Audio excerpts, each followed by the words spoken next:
José Villavicencio, quien es el dirigente de los trabajadores. Don José, tenga la fineza.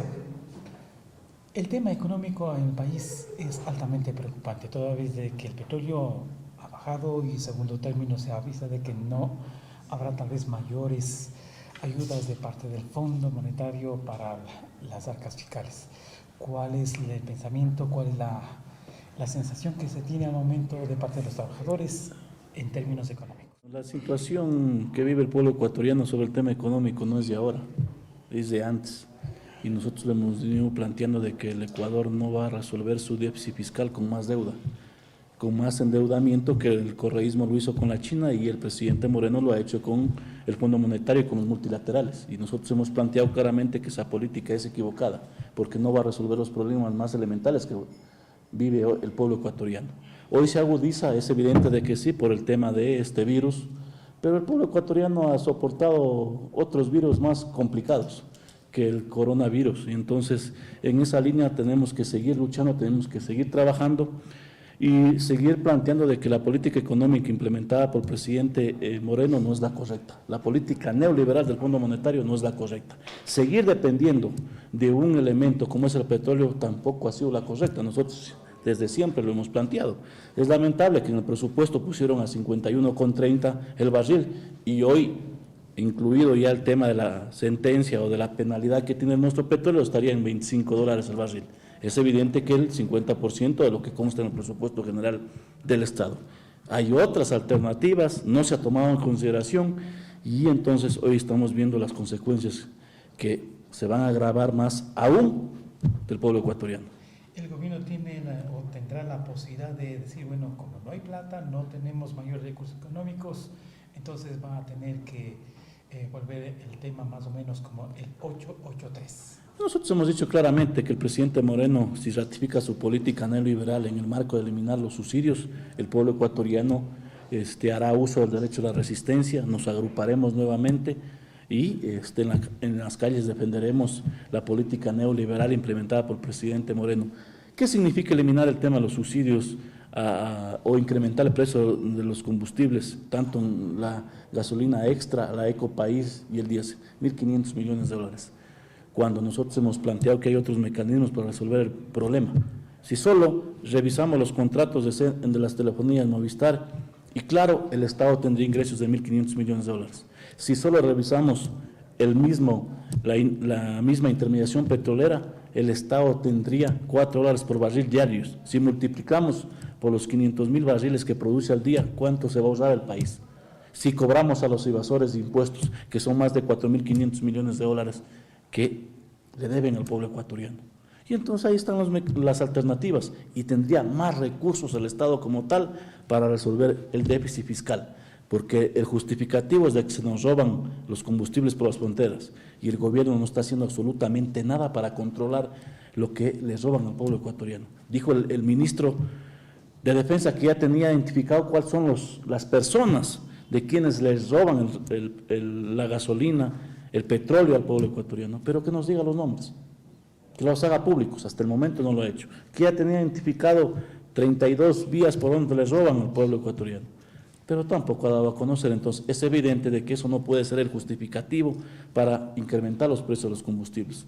Si es que eso ocurre, tiene que haber más controles. Él tiene la obligación de defender la soberanía, que lamentablemente no lo está haciendo, y vemos un ministerio que no está cumpliendo el rol que debe cumplir. Lo único que están pensando es cómo reprimir al pueblo ecuatoriano si es que hubieran más acciones, más movilizaciones, y entonces eso no es lo adecuado. Para eso se dotó de armamento, de recursos económicos. Es penoso.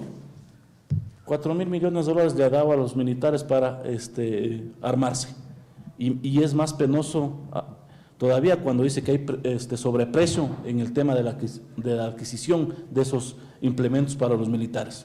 Segundo, se da 60 millones de dólares para la policía, cuando hoy el pueblo ecuatoriano requiere una política de prevención en el tema del Ministerio de Salud. Y entonces es lamentable de que no haya una política de prevención sobre el tema del coronavirus, pero sí se entrega recursos a la policía. Tercer elemento, prefiere gastarse en los circos 2.700 millones de dólares en vez de invertir para generar fuentes de empleo.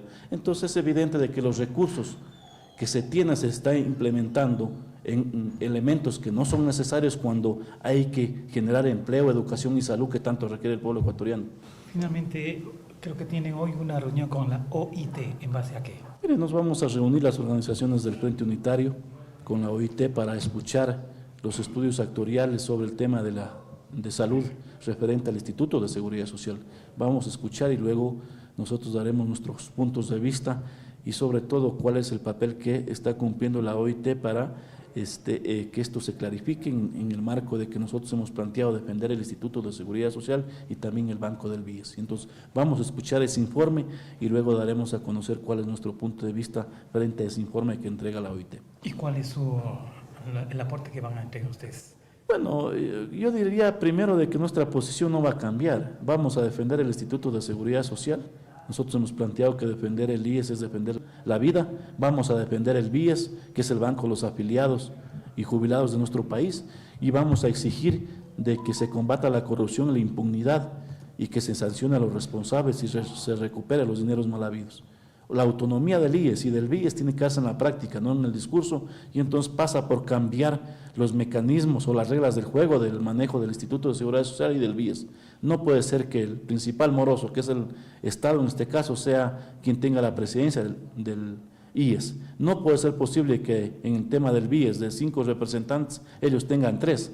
Y entonces esa institución es de los afiliados, jubilados y pensionistas, y entonces vamos a plantear la autonomía en la práctica, haciendo una auditoría integral en el tema administrativo, económico, y que se sancione a los responsables, que es fundamental. El gobierno ha mandado a la desocupación a miles de funcionarios públicos, adicional también de las empresas privadas. ¿Esto cuánto afecta al normal ingreso de las arcas del IES? Mire, es evidente de que uno de los problemas que le afectan al IES es el tema de la pérdida de empleo adecuado. Son 500,000 empleos adecuados que se han perdido en los últimos 5 años y eso le afecta al Instituto de Seguridad Social, acompañado de eso la corrupción, el tema de los sobreprecios en los edificios, en las medicinas, los contratos con las empresas privadas con sobreprecios. Entonces, son 6 ejes o 6 garrotazos que le han dado al Instituto de Seguridad Social, entre ellos la misma deuda que le debe el Estado.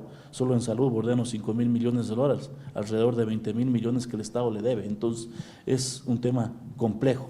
Un elemento que le afecta al IES es el tema de no tener una política de empleo adecuada. 5 millones de ecuatorianos de la población económicamente activa están en la desocupación. Lamentablemente el gobierno ha incumplido, le ha mentido al pueblo ecuatoriano, ofreció 1 millón de empleos, 250 empleos por 250,000 empleos por año. Sin embargo, lo que se ha hecho es despedir. Se han perdido 270,000 empleos en el 2019. Y entonces es evidente de que hay un gobierno que está sometido a las políticas neoliberales, porque uno de los acontecimientos de esta política es tener un Estado pequeño, como llaman ellos, pero en la práctica lo que quieren es tener un Estado esqueleto y no un Estado eficiente. Y digo esqueleto porque siguen despidiendo, siguen pretendiendo, yo diría, desocuparse de las empresas que le generan empleo y recursos al pueblo ecuatoriano, como el Banco del Pacífico, CNT y Soplador, entre otras. Entonces, es evidente que esta política neoliberal implementada por el presidente Moreno también tiene que ver con el tema de los despidos en nuestro país, que lamentablemente es un tema crítico y esto afecta a la economía. Se ha perdido el poder adquisitivo, no hay empleo, entonces no hay ingreso para las personas. Si no hay ingreso, no hay demanda, y si no hay demanda, no hay producción, y si no hay producción, no hay empleo. Entonces, es evidente que nos toca a los trabajadores del pueblo ecuatoriano pensar en el 2021 para darle una propuesta alternativa al pueblo ecuatoriano, dejando a un lado las políticas neoliberales del Fondo Monetario Internacional.